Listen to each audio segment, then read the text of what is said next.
Rawteur. Andy Muschietti just dropped some massive new details about Welcome to Derry, and it changes what you might expect from this series. He says the show will essentially explore the origins of Pennywise. That much we already suspected, right? However, he went on to say that the series arc will use Stephen King's 5 interludes from the novel as a blueprint. Additionally, the story will be told backwards, concluding with the event in which the entity becomes Pennywise.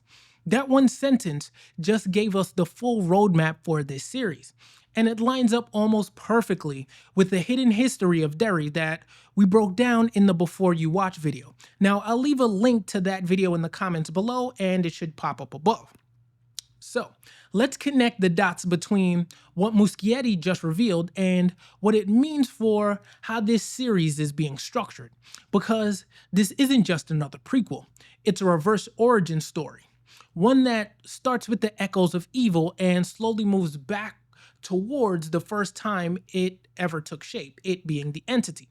Now, if you remember from Stephen King's It, the 5 interludes are basically historical records of the town's biggest tragedies. They're the moments where the entity behind Pennywise broke through and fed on Derry's fear. Those interludes include the Vanished Settlement from the 1740s, where more than 300 people disappeared without a trace, the Kitchener Ironworks explosion in 1906, when the first clown sighting was recorded. Then there was the Bradley Gang Massacre in 1929, where ordinary townsfolk suddenly snapped and opened fire in the streets.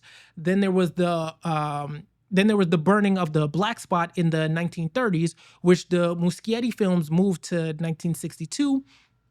And then finally, the Adrian Mellon murder in the 1980s, which signaled the creature's modern return. So when Muschietti says the series will use those 5 interludes as a blueprint, he's basically telling us the entire show will move through those time periods, but in reverse. Instead of starting at the beginning, we'll start closer to the stories that we already know in 1962 with the 4th interlude, and then gradually rewind through the decades until we reach the first full manifestation of the entity known as Pennywise. Remember to clap the like button so that I know that you want more Welcome to Derry coverage. Now, I'm uncertain how or if the 5th interlude will be a part of the show, the 5th interlude being the Adrian Mellon murder, because the series starts before that happens and then goes backwards. So we probably won't get the 5th interlude in this series. That means the finale of the series will likely land around the 1906 Ironworks explosion, because that's the moment that both in the films and the book where the entity first learns that the shape of a clown is the perfect disguise for fear. Additionally, Stephen King has approved of the series, stating that it is, quote, amazing, and the first episode is terrifying, and that pretty much matches with what Muschietti said about the tone. He mentioned that this first season feels closer in spirit and texture to the novel, even though it doesn't feature the same characters. Instead, some are ancestors tied by bloodlines. That line, ancestors and bloodline, is a big clue. It tells us that even though we're meeting new people, these aren't random strangers. These are the roots of families we already know. The Hanlons, the Marshes, the Denbros.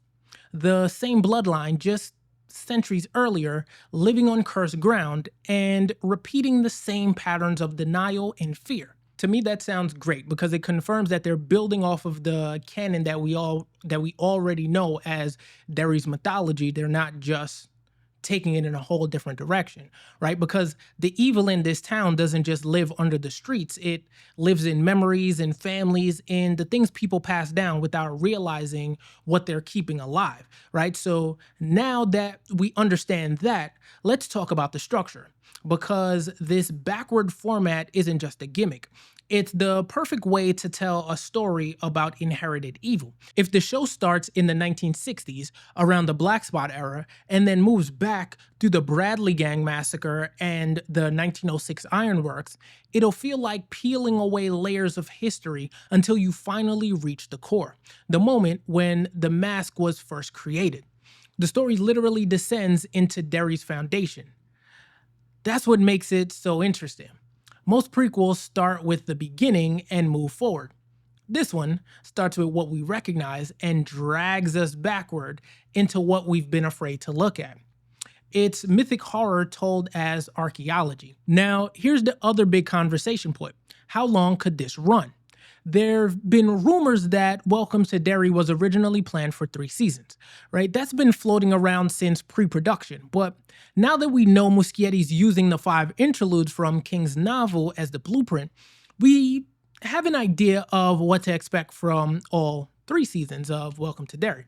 If we know the series' first season is the Black Spot interlude and the final season is the Kitchener Ironworks interlude, then we know that season 2 would likely be the Bradley Gang Massacre, right? And that would confirm what I told Devil in the comments of the Before You Watch video. Essentially, interludes 2, 3, and 4. It doesn't seem like interlude 1 or 5 will be present in this series. Certainly not 5, because that would be in the future. But maybe we'll get some lore or flashbacks of the first interlude, which tells the story of the first European settlement on the land that would eventually become Derry, where over 300 men, women, and children just vanished without a trace, right? In the lore, this was quietly erased from the public record, so it would make sense if the first feeding cycle is referenced at some point throughout the series. I'm excited because if they follow that plan, then it's similar to one of the smartest principles in serialized storytelling, something the writer of Orphan Black talked about. He said odd-numbered structures are ideal for television because they give you a natural rhythm, a beginning, a middle, and an end. And that's why shows like Orphan Black and even Breaking Bad felt so complete with 5 seasons. It's not random, it's rhythm. Odd-numbered acts let you build tension, pivot at the midpoint, and close the circle cleanly. So if Welcome to Derry really leans into that structure, but with 3 acts, 3 interludes, 3 arcs told backwards, then it's already designed to end where it began. The loop closes at the Ironworks. And that's where Muschietti's comment about the story breaking your heart finally makes sense. Because it's not just about the clown. It's about the people who kept building this town generation after generation, never realizing that they were constructing it on the same wounds. See, that's what makes this so different from other horror prequels. It's not asking, where did Pennywise come from? It's asking, why does Derry keep letting it return? So maybe Welcome to Derry isn't just an origin story. Maybe it's a reverse excavation, a journey through 3 eras of fear until we finally see what the town's been hiding all along. Now that's not a prequel, that's mythology. And if you saw the Before You Watch video, this is the continuation of that story, the evolution of Derry itself. Now, I'll keep following every update as this series unfolds, and if this video does well, we'll dig deeper into each era as it's revealed in the series. So for now though, this gives us the clearest map yet of what Welcome to Derry is trying to do, and it's looking a lot more ambitious than any of us could have expected. So what are your expectations for the series? Are you excited or a little pessimistic about where the story's headed? Let me know in the comments below. And for more insights like this, check out this video right here. And then of course, here's the previous video I did about the history of Derry.